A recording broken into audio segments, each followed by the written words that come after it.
I want to say a few words about the events of the last few days. This past weekend, federal agents conducted large-scale workplace raids in and around Los Angeles. Those raids continue as I speak.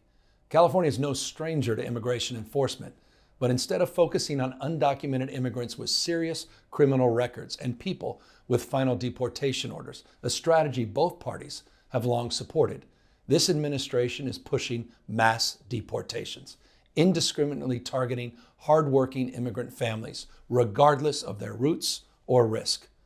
What's happening right now is very different than anything we've seen before.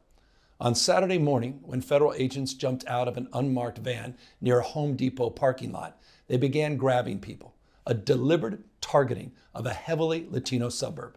A similar scene played out when a clothing company was raided downtown. In other actions, a U.S. citizen, 9 months pregnant, was arrested, a 4-year-old girl taken, families separated, friends quite literally disappearing. In response, everyday Angelenos came out to exercise their constitutional right to free speech and assembly, to protest their government's actions. In turn, the state of California and the city and county of Los Angeles sent our police officers to help keep the peace. And with some exceptions, they were successful. Like many states, California is no stranger to this sort of unrest.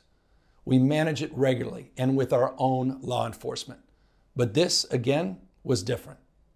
What then ensued was the use of tear gas, flashbang grenades, rubber bullets, federal agents detaining people and undermining their due process rights. Donald Trump, without consulting California law enforcement leaders, commandeered 2,000 of our state's National Guard members to deploy on our streets, illegally and for no reason.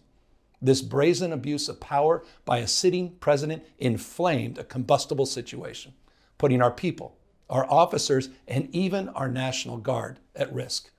That's when the downward spiral began.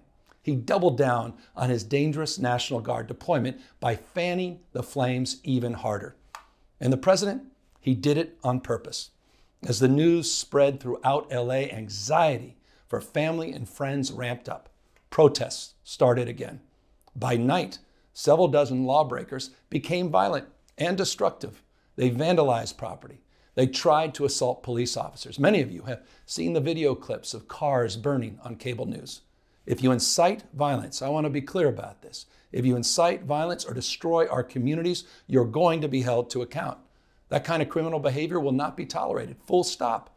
Already more than 220 people have been arrested, and we're reviewing tapes to build additional cases, and people will be prosecuted to the fullest extent of the law. Again, thanks to our law enforcement officers and the majority of Angelenos who protested peacefully, the situation was winding down and was concentrated in just a few square blocks downtown. But that's not what Donald Trump wanted. He again chose escalation. He chose more force. He chose theatrics over public safety. He federalized another 2,000 Guard members. He deployed more than 700 active U.S. Marines.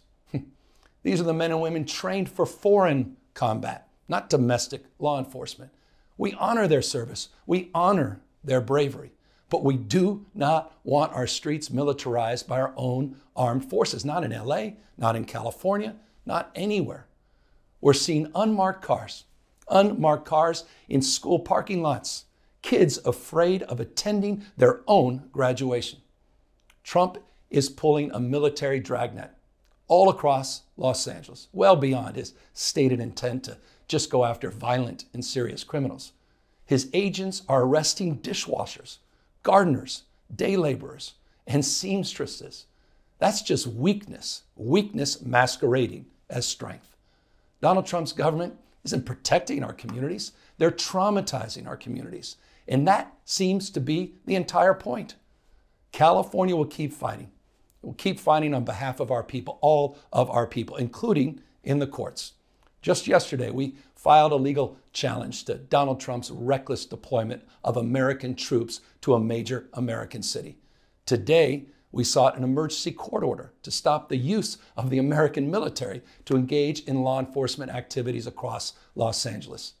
If some of us could be snatched off the streets without a warrant, based only on suspicion or skin color, then none of us are safe.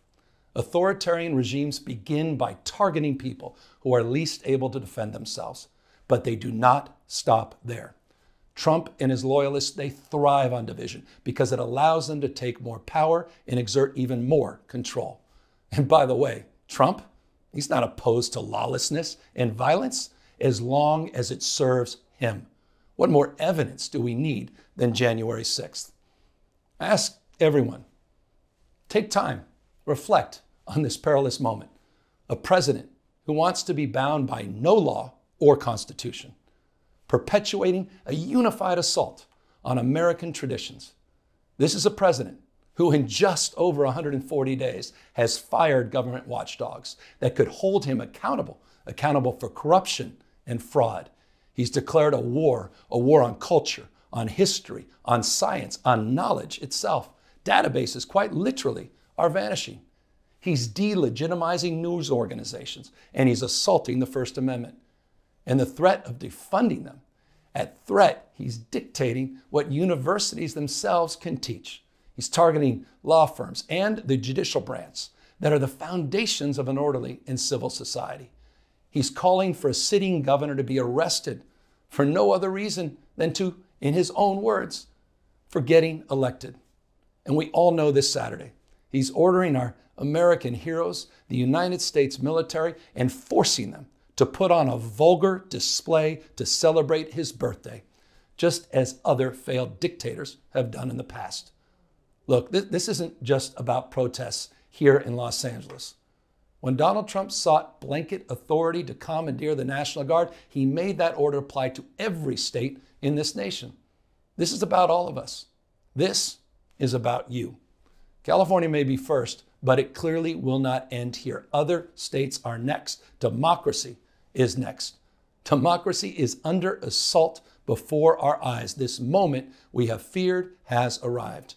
He's taking a wrecking ball to our founding fathers' historic project. 3 co-equal branches of independent government. There are no longer any checks and balances. Congress is nowhere to be found. Speaker Johnson has completely abdicated that responsibility. The rule of law has increasingly been given way to the rule of Don. The founding fathers, they didn't live and die to see this kind of moment. It's time for all of us to stand up. Justice Brandeis, he said it best. In a democracy, the most important office, with all due respect, Mr. President, is not the presidency, and it's certainly not governor.